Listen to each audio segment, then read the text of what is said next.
Сакам да сватите и да знаете дека сите родители на умрените и убиени деца се во таква една здравствена состојба во која што одвај доаѓаат.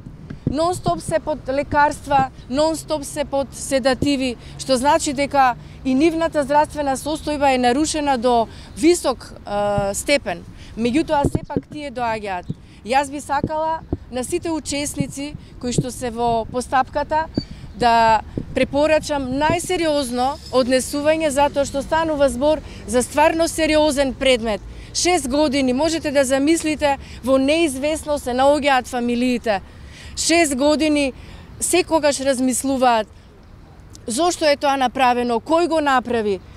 Па толку време помина да не може, значи, истрагата, не само истрагата, да дојде до една суштинска главна разрешница на работата, затоа што сепак не станува збор овдека за политика, не станува збор за пари, не станува збор за да градиме објекти, станува збор за живот, нешто неповратно.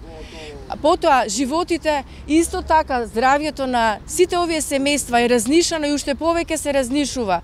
И затоа е нивното однесување, веќе нивните живци, нивните нерви се при крај. И од тој аспект барам, значи, од сите најсериозно однесување и најсериозен пристап. Другото, сите го знаете, што и да се каже, е можеби многу малку или многу сувишно, се додека не се најдат вистинските сторители, затоа што не е важно само да се изнесе пред правдата некое лице. Треба да биде она лице кое што на вистина го извршило тоа злосторство.